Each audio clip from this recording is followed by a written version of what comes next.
श्री सीताराम शिखावस्थी के चैनल में आप सभी का स्वागत है। मैं हूं शिखावस्थी। कार्तिक मास महात्म के 17वें अध्याय को आज हम सभी लोग सुनेंगे और इस अध्याय में भाई दूज पर्व से संबंधित वर्णन है, उसके महत्व का वर्णन है। तो चलिए अध्याय को प्रारंभ करते हैं। अपने गुरुदेव भगवान गणेश भगवान नारायण भगवान का ध्यान करते हुए कार्तिक मास महात्म के यम द्वितीया महत्व के वर्णन को सुनते हैं।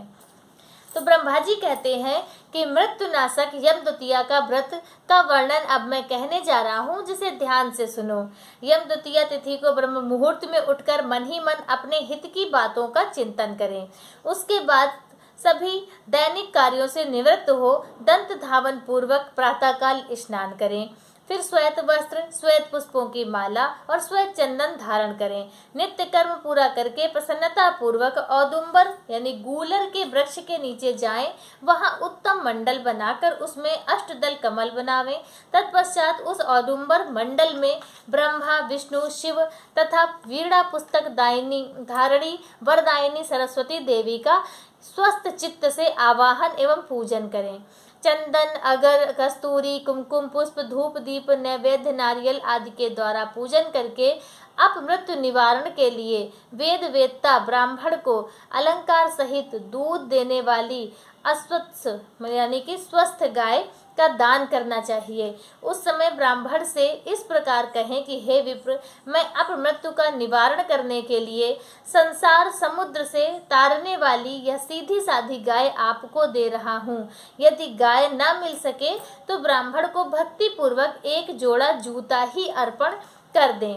तो उसके बाद पूजा समाप्त करके भगवान विष्णु में भक्ति रखते हुए पूजा समाप्त करें और भगवान विष्णु का मनन करते रहें और अपने कुटुंब के श्रेष्ठ वयोवृद्ध पुरुषों को श्रद्धा भक्ति के साथ प्रणाम करें।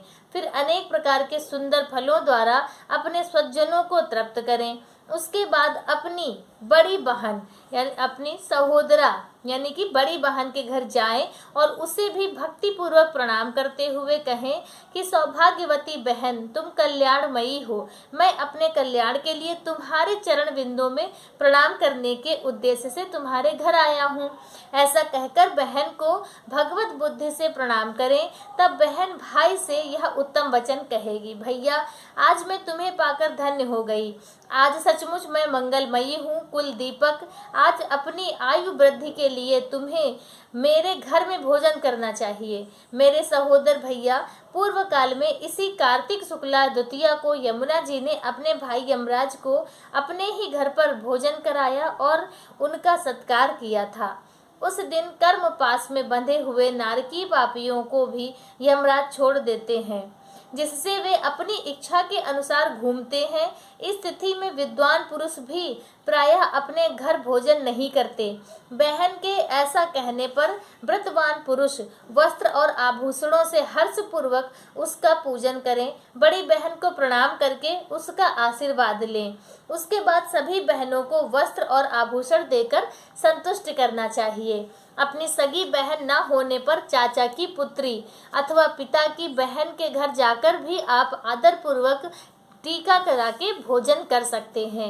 नारद जी कहते हैं, जो इस प्रकार यम द्वितीया का व्रत करता है वह अपमृत्यु से मुक्त हो, पुत्र पौत्र आदि से संपन्न होता है और अंत में मोक्ष पाता है। ये सभी व्रत और नाना प्रकार के दान गृहस्थ के लिए ही योग्य हैं।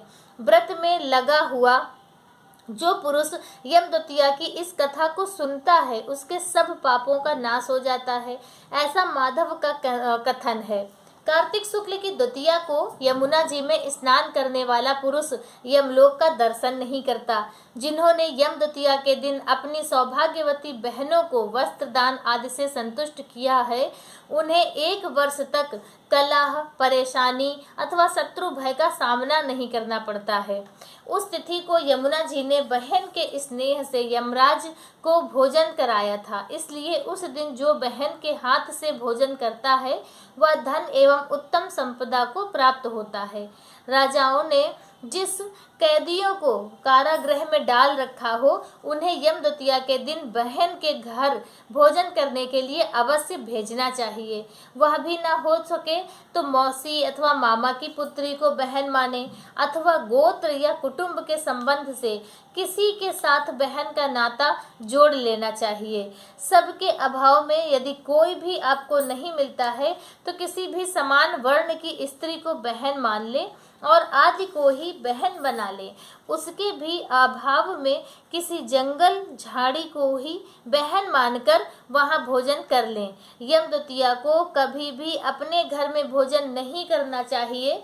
भाई के भोजन में वही द्वितीया ग्राह है जो दोपहर के बाद तक मौजूद रहे। तो आज का अध्याय पूर्ण हुआ और आप सभी ने सुना कि किस प्रकार से हम यम द्वितीया के दिन आप सभी को अपने भाई के घर जरूर से जरूर जाना है। यदि आपकी बहन नहीं है तो आप कहीं से कोई भी रिश्ता, कहीं किसी से आप मुंह बोली ही यदि बहन हो तो उसी के घर जाकर आप टीका कराकर भोजन जरूर करें, बहन के घर जरूर जाएं। आज का अध्याय बस इतना ही। आगे की कथा आगे के अध्यायों में सुनेंगे। तब तक के लिए श्री सीताराम।